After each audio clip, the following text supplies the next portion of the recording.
आइए आज हम लोग कक्षा 11 बायोलॉजी में आगे स्टडी करते हैं। तो आज हम स्टडी करेंगे पुष्पक्रम। अगर इंग्लिश में देखा जाए तो इसे बोलते हैं इनफ्लोरेसेंस। पुष्पक्रम को इनफ्लोरेसेंस। अब देखिए, जैसा कि नाम से पता चल रहा है, पुष्पक्रम यानी पुष्प यानी फ्लावर जो हैं वो किस क्रम में लगे हैं, वही पुष्पक्रम है। तो फूल एक रूपांतरित प्ररोह है जहां पर प्ररोह का शीर्ष मेरिस्टम पुष्पी मेरिस्टम में परिवर्तित हो जाता है। तो ध्यान दीजिए कि जो फूल होता है, पुष्प होता है, ये एक तरह का मेरिस्टेमेटिक टिश्यू है। तो फूल सबसे पहले तो ये समझिए कि प्ररोह का रूपांतरण है, यानी स्टेम से फूल बनता है, पत्ती का रूपांतरण नहीं है। पुष्पक्रम फूल जो है हमारा फ्लावर रूपांतरित प्ररोह है, यानी स्टेम का रूपांतरण है, जहां पर प्ररोह का शीर्ष मेरिस्टेम पुष्पी मेरिस्टेम में परिवर्तित हो जाता है। तो जो स्टेम है उसका जो एपिकल पार्ट है, शीर्ष वाला भाग है, आगे वाला भाग है, उसका जो मेरिस्टेम है वो फ्लोरल मेरिस्टेम में चेंज हो जाता है, पुष्पी मेरिस्टेम में परिवर्तित हो जाता है। अब क्या कह रहा है कि पोरियां लंबाई में नहीं बढ़ती और अक्ष दबकर रह जाता है। अब इसमें क्या है, जब स्टेम है, तना है और वो फूल में बदलेगा तो बदलाव कौन कौन से होते हैं। तो उसमें बदलाव ये होता है कि जो पोरियां होती हैं, यानी इंटरनोड जो होता है, दो गांठों के बीच जो लंबा वाला भाग होता है, जैसे गन्ने में देखें कि दो गांठों के बीच लंबाई होता है जिसको हम चूसते हैं, उसी में रस होता है।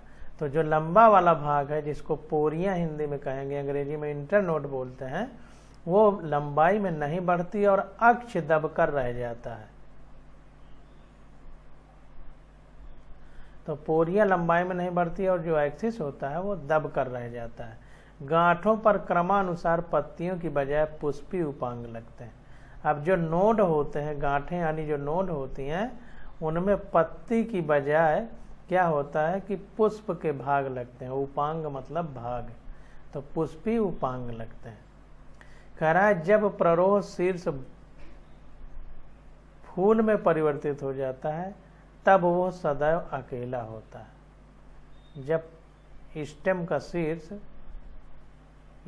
का शीर्ष फूल में परिवर्तित हो जाता है तब वो अकेला हो जाता है। पुष्पी अक्ष पर फूलों के लगने के क्रम को पुष्पक्रम कहते हैं। तो जो फ्लावर का अक्ष है, एक्सिस है, उसके ऊपर जब फूल लग जाते हैं तो उस क्रम को पुष्पक्रम कहते हैं, जैसा अभी हमने बताया। तो पुष्पी अक्ष पर फूलों के लगने के क्रम को पुष्पक्रम कहते हैं। तो एक एक्सिस होती है, जैसे ये डंडा है और इसी पे फूल लग जाएं तो फूलों के लगने का जो क्रम होगा उसी को पुष्पक्रम कहते हैं। अब थोड़ा सा इंग्लिश में देख लेते हैं। तो देखिए, कह रहा है flower is a modified shoot. जो फूल होता है वो तने का प्रवर्धित रूप है। The shoot apical meristem changes to floral meristem. जो तना है उसका आगे वाला जो मेरिस्टम है वो फूल वाले मेरिस्टम में बदल जाता है। Internode do not elongate and the axis gets condensed. जो इंटरनोड है, हमारी दो गांठों के बीच जो पोरी होती है, पोर होता है, वो बढ़ता नहीं है, इलांगेट नहीं होता। इलांगेट का मतलब लंबाई में नहीं खींचता है। और एक्सिस गेट कंडेंस्ड, और जो अक्ष होती है वो सिकुड़ जाती है, फैलती नहीं है। जब ये इलांगेट नहीं होगा, लंबाई में नहीं बढ़ेगा, तो अक्ष सिकुड़ जाती है। The apex produced different kind of floral appendages. अब अक्ष में क्या होता है, एक्सिस में, कि फूल के विभिन्न प्रकार के अपेंडेजेस यानी उपांग laterally at successive node instead of leaves. तो लेटरल साइड में लग जाते हैं, इधर उधर अगल बगल पत्ती की जगह पर। When a shoot tip transformed into a flower, it is always solitary. जब एक तना का जो अग्रभाग है, टिप है, अग्रभाग है, वो फूल में बदलता है तो इट इज ऑलवेज सॉलिटरी। तो ये हमेशा सॉलिटरी होता है। तो शीर्ष का फूल में परिवर्तित होना है अथवा सतत रूप से वृद्धि करने के आधार पर पुष्पक्रम। तो कह रहा है कि जब प्ररोह शीर्ष फूल में परिवर्तित होता है तब वो सदैव अकेला होता है, यानी सॉलिटरी होता है। तो वही कह रहा है कि when a shoot tip transforms into a flower it is always solitary, ये अकेला होता है। The arrangement of flower on the floral axis is termed as inflorescence. तो जो ये फूल की एक्सिस है, ये डंडा है जो इसी पे जो इधर उधर फूल लग रहे हैं, इसी को पुष्पक्रम या इनफ्लोरेसेंस कहते हैं। अब आगे देखते हैं, कह रहा है कि शीर्ष का फूल में परिवर्तित होना है अथवा सतत रूप से वृद्धि करने के आधार पर पुष्पक्रम को दो प्रकार से असीमाक्षी एवं ससीमाक्षी में बांटा गया है। तो ध्यान दीजिए कि किस आधार पर बांटा गया है। शीर्ष का फूल में परिवर्तित होना अथवा सतत रूप से वृद्धि करने के आधार पर। तो सतत रूप से जो फूल वृद्धि कर रहा है, कंटिन्यूअस वृद्धि कर रहा है, और फूल में परिवर्तित होना शीर्ष का, इसके आधार पर पुष्पक्रम को दो भागों में बांटा गया है, एक असीमाक्षी तथा दूसरा ससीमाक्षी। अब देखिए, असीमाक्षी प्रकार के पुष्पक्रम के प्रमुख अक्ष में सतत वृद्धि होती रहती है और फूल पार्श्व में अग्राभिसारी क्रम में लगे रहते हैं। तो असीमाक्षी का मतलब असीमित वृद्धि। ध्यान दीजिए, असीमाक्षी प्रकार के पुष्पक्रम के प्रमुख अक्ष में सतत वृद्धि होती रहती है। असीमाक्षी का मतलब असीमित वृद्धि उसमें होती रहती है आगे वाले भाग में। तो मुख्य अक्ष में सतत वृद्धि होती रहती है और फूल पार्श्व में अग्राभिसारी क्रम में लगे रहते हैं। चित्र 5.11। तो फूल जो होते हैं हमारे, वो अग्राभिसारी क्रम में लगे रहते हैं।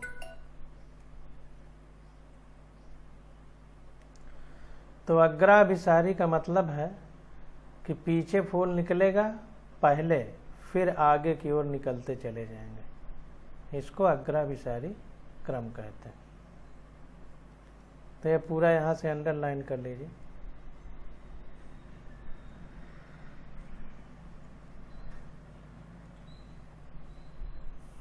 अब आगे देखते हैं।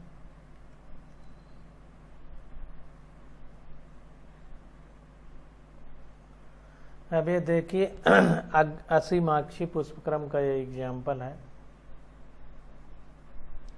यहाँ पर देखिए, फूल यहाँ से जैसे टहनी है, यहाँ से ये फूल निकले, फिर आगे की ओर निकलते चले जा रहे हैं। मेन यहाँ पर फूल नहीं निकल रहा है, आगे वृद्धि हो रही है।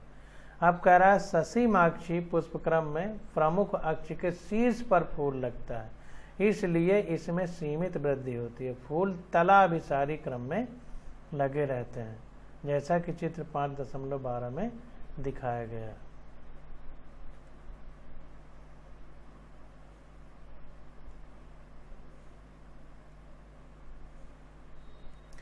तो ससीमाक्षी में क्या होता है, ससीमाक्षी सीम मतलब सीमित वृद्धि होगी। तो सीमित वृद्धि कब होगी, जब आगे फूल निकल आएगा मुख्य अक्ष पे, तो आगे बढ़ ही नहीं पाएगा। और वृद्धि जो है तलाभिसारी क्रम में होती है, मतलब जो मुख्य अक्ष पर आगे वाला फूल है वो सबसे पहले निकलेगा और पीछे तल में बाद में निकलेंगे, तो तलाभिसारी क्रम हो जाएगा, जैसा कि चित्र 5.12 में दिखाया गया है। तो इसको देख लेते हैं।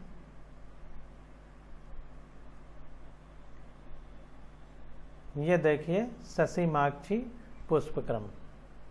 तो ससीमाक्षी पुष्पक्रम में क्या है कि ये देखिए, मुख्य अक्ष पर पहले फूल निकल आता है, कली बाद में निकल रही है पीछे की ओर, इसलिए तलाभिसारी है। इसमें भी देखिए आगे निकल आया है, तो आगे की वृद्धि तो बंद हो गई। इसमें भी आगे निकल आया है, पीछे कली बाद में निकल रही है, तो तलाभिसारी क्रम है।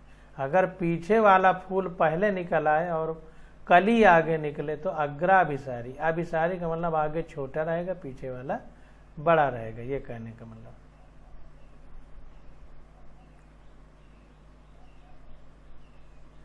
अब इंग्लिश में देख लेते हैं इसको। तो देखिए रेसिमोज और साइमोज टाइप दो होते हैं। रेसिमोज का मतलब रेस में दौड़ रहा है यानी असीमाक्षी है। साइमोज का मतलब इसकी मेन एक्सिस में आगे फूल निकल आएगा और लिमिटेड ग्रोथ होगी। तो साइमोज में लिमिटेड ग्रोथ है, रेसिमोज में अनलिमिटेड ग्रोथ होगी। Continue to growth, continue to growth. Racemose में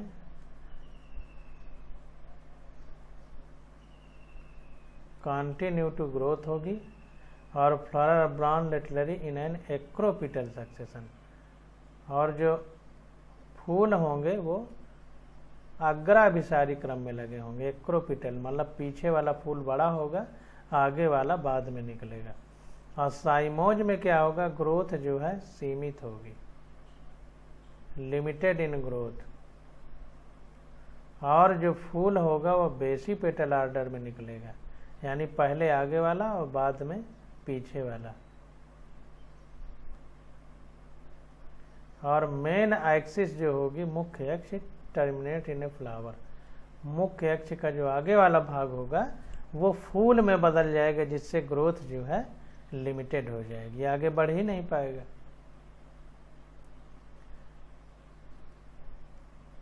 अब आगे देखते हैं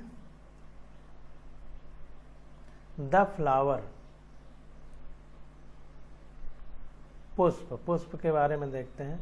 तो कह रहा है एंजियोस्पर्म में पुष्प यानी फूल एक बहुत महत्वपूर्ण ध्यान आकर्षी रचना है। यह एक रूपांतरित प्ररोह है जो लैंगिक जनन के लिए होता है। तो हम लोग पढ़ चुके हैं कि फूल हमारा स्टेम का मॉडिफिकेशन है और सेक्सुअल रिप्रोडक्शन के उपयोग में आता है। एक प्रारूपी फूल में विभिन्न प्रकार के विन्यास होते हैं जो क्रमानुसार फूले हुए पुष्प ब्रह्म, जिसे पुष्पासन कहते हैं, पर लगे रहते हैं। तो ध्यान दीजिए कि फूल जिस पार्ट में लगा रहता है उसको क्या कहते हैं, पुष्पासन कहते हैं। पुष्प का आसन, जैसे राजाओं के बैठने का जो आसन होता था उसको सिंहासन कहते थे, तो पुष्प के बैठने का जो आसन है उसको पुष्पासन कहते हैं। ये ध्यान देना है। और पुष्प के जो भाग होते हैं क्रमानुसार फूले हुए पुष्प व्रंत, जिसे पुष्पासन, तो फूले हुए पुष्प व्रंत को पुष्पासन कहते हैं। और पुष्प के भाग कौन कौन से होते हैं, कैलिक्स, करोला, पुमंग और जायांग। तो इसको देखते हैं इंग्लिश में थोड़ा सा। तो देखिए पुष्प के फूले हुए भाग को अंग्रेजी में थैलमस, हिंदी में पुष्पासन कहते हैं। थैलमस का ही दूसरा नाम है रिसेप्टिकल। और फूल के जो भाग है कैलिक्स, करोला, इंडोसियम और गाइनोसियम। अब इसको देखते हैं और डिटेल में।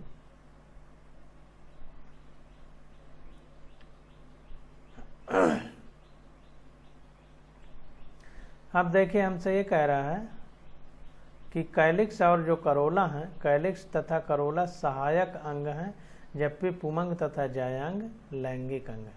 तो कैलिक्स और करोला क्या होता है, ये केवल एसेसरी आर्गन है, सहायक अंग होते हैं फूल के।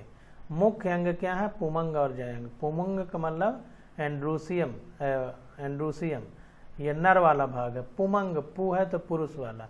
जायांग, गाइनोसियम ये स्त्री वाला भाग है। कुछ फूलों जैसे प्याज में कैलिक्स तथा करोला में कोई अंतर नहीं होता। इन्हें परिदल पुंज या पेरियंथ कहते हैं। तो कुछ फूल ऐसे होते हैं जिनमें कैलिक्स और करोला में कोई अंतर समझ में नहीं आता है, तो इनको आपस में मिला करके कैलिक्स करोला को क्या कह दिया जाता है, पेरियंथ कह देते हैं। जब फूल में पुंकेसर तथा पुमंग दोनों ही होते हैं तब इसे द्विलिंगी अथवा उभयलिंगी कहते हैं। इसको हम पढ़ चुके हैं। तो एंड्रूसियम और गाइनोसियम यानी नर और मादा दोनों भाग पुमंग या जायांग जब एक ही पौधे पर होंगे तो उसको हम क्या कह देंगे, उभयलिंगी, यानी मेल और फीमेल दोनों प्रकार के सेक्सुअल ऑर्गन एक ही फूल में पाए जा रहे हैं। यदि किसी फूल में केवल एक पुंकेसर अथवा अंडक हो तो इसे एक लिंगी कहेंगे। अब अगर एक ही हो तो उसे क्या कहेंगे, एक लिंगी कहेंगे। थोड़ा सा इंग्लिश में देख लेते हैं।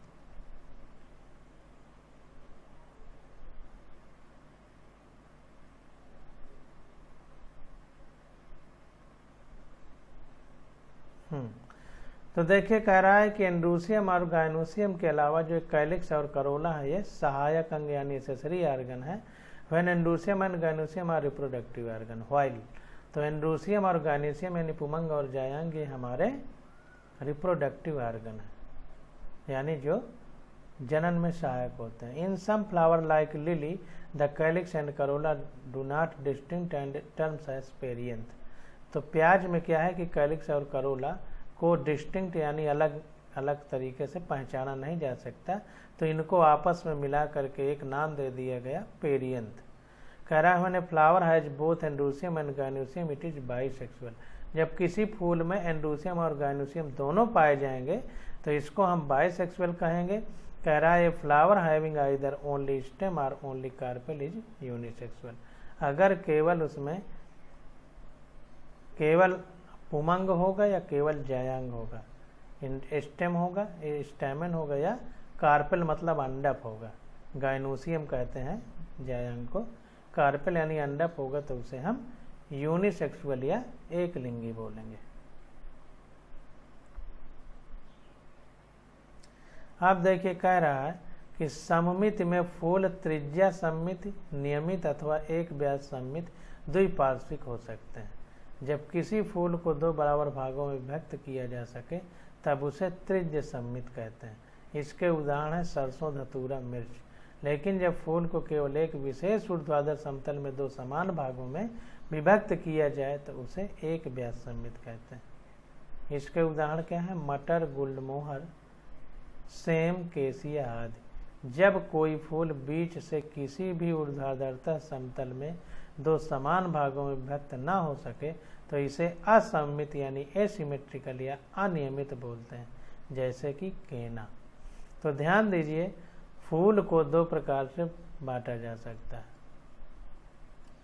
मान लीजिए कोई फूल है और इसको इस तरीके से बांटा जा सके, चाहे इधर से काट दें तो बराबर हिस्सा में बांट सकते हैं या इधर से काट दें तो बराबर हिस्सा में बांट सकते हैं, तो इसे हम त्रिज्य सममित कहते हैं।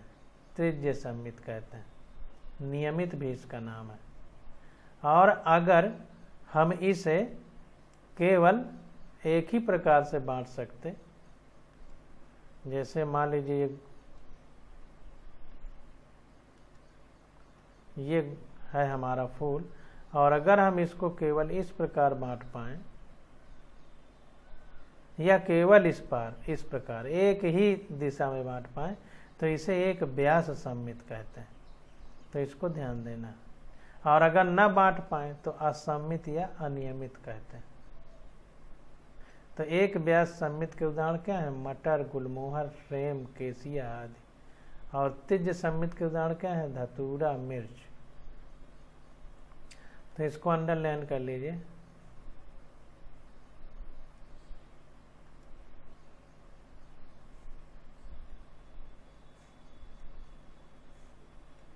ये पूरा अंडरलाइन हो जाएगा।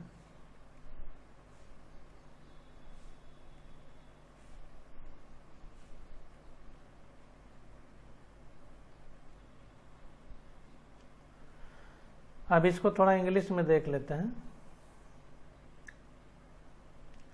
तो देखिए इन सिमेट्री अगर सममित के आधार पर देखा जाए तो फूल एक्टिनोमार्फिक होते हैं, रेडियल सिमेट्री यानी त्रिज्य सममित। एक्टिनोमार्फिक को त्रिज्य सममित भी या रेडियल सिमेट्री कहते हैं। आर जाइगोमार्फिक, जाइगोमार्फिक को बायलेटरल सिमेट्रिकल बोलते हैं।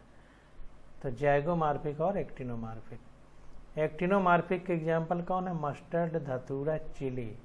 और जाइगोमार्फिक यानी एक व्यास सममित के एग्जाम्पल क्या है? पी, गुलमोहर, बीन, केसिया। और अगर फूल को किसी भी तरीके से ना बांटा जा सके, इर्रेगुलर हो, असममित हो, तो इसे एसिमेट्रिक बोलते हैं। इसका एग्जाम्पल क्या है? केना। तो ये एग्जाम्पल सारे याद करना है, जो अंडरलाइन करा रहे हैं बस इतना ही इम्पॉर्टेंट है, बाकी कोई मतलब नहीं। अब देखिए कह रहा है एक पुष्प त्रितयी, चतुर्थयी, पंचतयी हो सकता है यदि उसमें उनके उपांगों की संख्या 3, 4 अथवा 5 के गुणक में हो सकती है। तो ध्यान दीजिए कि अगर 3 है, 5, 4 है, 5 है उपांगों की संख्या यानी फूल के भागों की संख्या 3, 4, 5 हो तो उसे त्रितयी, चतुर्थयी, पंचतयी कहते हैं।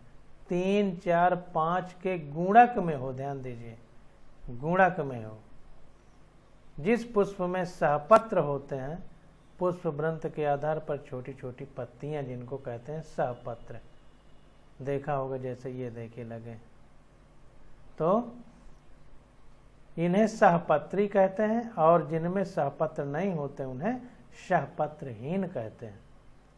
तो ध्यान देना है कि उपांग के आधार पर यानी जो पौधे के छोटे छोटे भाग हैं उनके आधार पर त्रितयी, चतुर्थयी, पंचतयी होता है। 3, 4, 5 के गुणक में उपांग पाए जाएं, और जिनमें साथ में और भी पत्ते लगे रहते हैं उनको सहपत्री बोलते हैं, और जिनमें नहीं लगे रहते हैं उनको सहपत्रहीन बोलते हैं।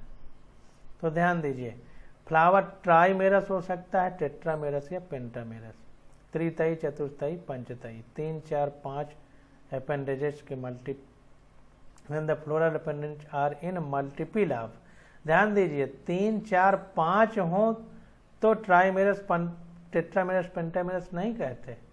3, 4, 5 के गुणक में, मल्टीपल ऑफ गुणक में, इसके जैसे 3 त्रिकोण 9 होंगे तो भी टेट्रामेरस बोला, ट्राइमेरस बोला जाएगा, गुणक में भी हो। Flower with bracts reduce leaf found in the base of the pedicel are called bracteate. तो जो हमारा पेडिकल होता है, पुष्प वृंत जिसको बोलते हैं, उसमें अगर नीचे कुछ पत्तियां लगी रहती हैं तो उनको ब्रैक्टिएट कहते हैं। पत्तियों को ब्रैक्ट या सहपत्र कहते हैं। दोज विदाउट ब्रैक्ट तो ई ब्रैक्टिएट, अगर ब्रैक्ट नहीं पाए जाते सहपत्र तो उन्हें ई ब्रैक्टिएट कहते हैं।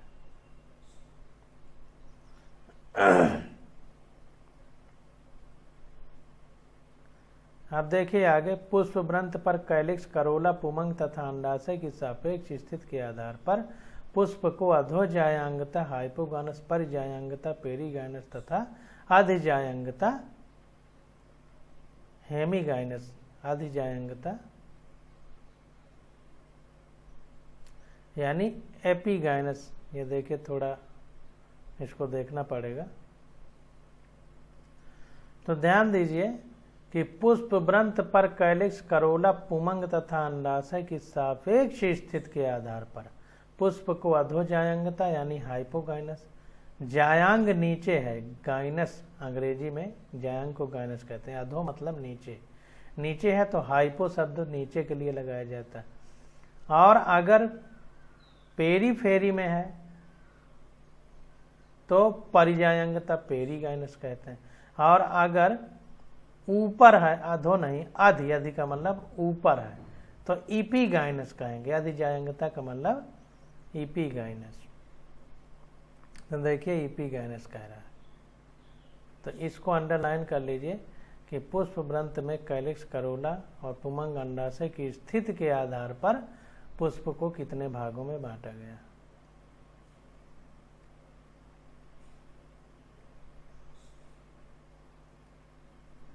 ये इतना अंडरलाइन करके अब नीचे अंडरलाइन करेंगे।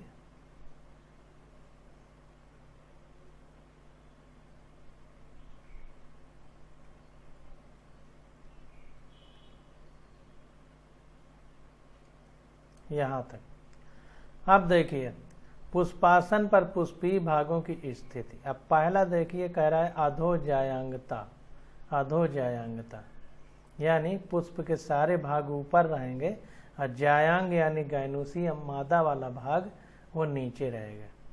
तो यहाँ पर देखिए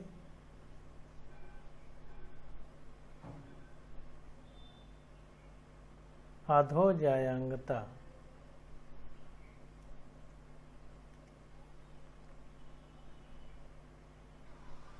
वाला एग्जाम्पल है अधोजायांगता का। हाँ तो यहाँ पर देखिए थोड़ा सा मिस्टेक हो गया है। अधोजायांगता में जायांग सर्वोच्च स्थान पर स्थित होता है और अन्य अंग नीचे होते हैं। ध्यान दीजिए हमने थोड़ा उल्टा बता दिया। अधो का मतलब हाइपोगाइनस यानी जायांग सर्वोच्च स्थान पर होगा और सारे अंग नीचे होंगे। देखें नाम से उल्टा लग रहा है थोड़ा सा, तो अधो जायांगता का मतलब ऐसे लग रहा है अधो मतलब नीचे, जायांग मतलब गाइनोसियम यानी मादा वाला भाग, तो मादा वाला भाग नीचे रहेगा, लेकिन ऐसा नहीं है, मादा वाला भाग ऊपर रहेगा, बाकी सब नीचे रहेंगे। तो देखिए मादा वाला भाग ऊपर है, बाकी फूल के अन्य भाग नीचे लगे हुए हैं। ऐसे फूलों में अंडाशय ऊर्ध्ववर्ती होता है, तो जाहिर सी बात है कि जब सब भाग नीचे हो जाएंगे तो अंडाशय ऊपर हो जाएगा, तो ऊर्ध्ववर्ती होते हैं। इसके सामान्य उदाहरण सरसों, गुड़हल तथा बैंगन है। इसके सामान्य उदाहरण क्या है? सरसों, गुड़हल तथा बैंगन। अब परिजायांगता, परिजायांगता में क्या है? परिजायांगता में अंडाशय मध्य में होता है और अन्य भाग पुष्पासन के किनारे पर स्थित होते हैं तथा ये लगभग समान ऊंचाई तक होते हैं। इसमें अंडाशय आधा ऊर्ध्ववर्ती होता है। तो ध्यान दीजिए यहाँ पर क्या है, देखिए पुष्प के भाग लगभग समान ऊंचाई पर हैं अंडाशय के, अंडाशय के समान ऊंचाई पर रहेंगे। तो इसमें क्या होगा, परिजायांगता में अंडाशय मध्य में होता है, मध्य में है देखिए बीच में, और अन्य भाग पुष्पासन के किनारे पर स्थित होते हैं। अन्य भाग देखिए किनारे पर स्थित है, ये सब किनारे पर। बा और सा दोनों परिजायांगता के उदाहरण हैं, किनारे पर स्थित होते हैं तथा ये लगभग समान ऊंचाई तक होते हैं, लगभग समान ऊंचाई तक। ये देखिए यहाँ तक हमारा ये अंडाशय वाला भाग है, यहाँ तक ये अन्य पुष्प के भाग भी हैं, लगभग समान ऊंचाई, लगभग कह रहा है, थोड़ा बहुत अंतर हो सकता है।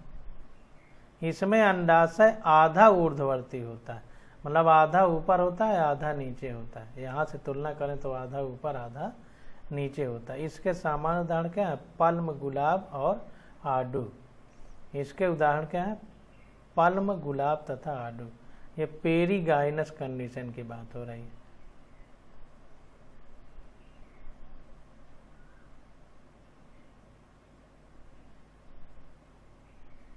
परिजायांगता, पेरीगाइनस। ठीक, अब आ जाता है अधिजायांगता मतलब इपीगाइनस, इपीगाइनस। तो इपीगाइनस में क्या होगा? अधिजायांगता या एपिगाइनस में पुष्पासन के किनारे ऊपर की ओर वृद्धि करते हैं तथा वे अंडाशय को पूरी तरह घेर लेते हैं और इससे संलग्न हो जाते हैं। तो यहाँ पर देखिए अंडाशय नीचे है और सारे भाग ऊपर हो गए, ये देखिए सब ऊपर है, अंडाशय को घेर लिए हैं, अंडाशय को पूरा, अंडाशय नीचे है पूरा घेर लिए, इसे इपीगाइनस कंडीशन कहते हैं। इपीगाइनस में मतलब अंडाशय नीचे रहेगा, बाकी सब भाग फूल के ऊपर रहेंगे।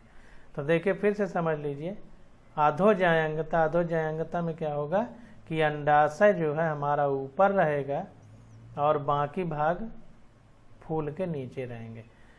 परिजायांगता में क्या होगा कि अंडाशय आधा ऊपर आधा नीचे रहेगा और फूल के सारे भाग उसके लगभग बराबर ऊंचाई पर रहेंगे। ये दोनों एग्जाम्पल एक ही हैं।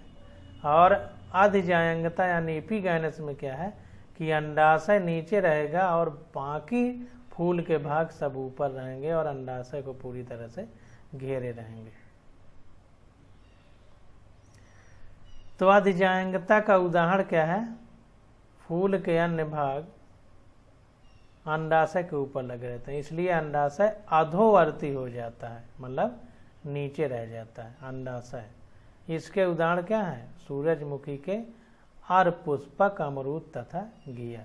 सूरजमुखी के अर्धपुष्पक, अमरूद तथा घिया इसके उदाहरण है। अब थोड़ा सा इंग्लिश में देख लेते हैं।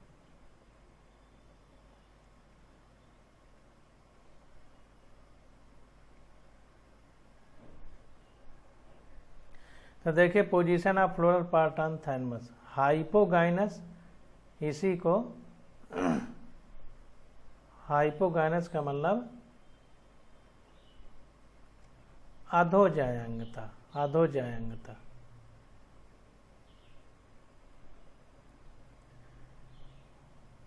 बी और सी हमारा पेरीगाइनस है, परिजायांगता, और डी हमारा इपीगाइनस है यानी अधिजायांगता। अब देखें इसको अच्छे से पढ़ लें। हाइपोगाइनस में सुपीरियर ओरी पाई जाती है, ध्यान दीजिए, हाइपोगाइनस का मतलब क्या होगा, फूल के सारे भाग नीचे रहेंगे और गाइनोसियम आदि मादा जनन भाग, जिसको गाइनोसियम कहते हैं, वो जायांग हिंदी में, वो ऊपर रहेगा। इसलिए ऊपर रहने की वजह से जो ओवरी होगी हमारी, अंडाशय होगा, वो सुपीरियर रहेगा। पेरीगाइनस में क्या होगा कि ओवरी जो होगी वो हाफ इन्फीरियर होगी, या यूँ कहें हाफ सुपीरियर होगी, आधी ऊपर आधी नीचे होगी। तो पेरीगाइनस के एग्जाम्पल पल्म, रोज, पीच है। इपीगाइनस में क्या होगा कि ओवरी हमारी इन्फीरियर रहेगी, नीचे रहेगी, नीचे रहेगी, यानी फूल का सारा भाग ऊपर चला जाएगा और गाइनोसियम हमारा जायांग नीचे रहेगा। एग्जाम्पल क्या है, गुआवा और cucumber. A part of a flower, फूल के भाग।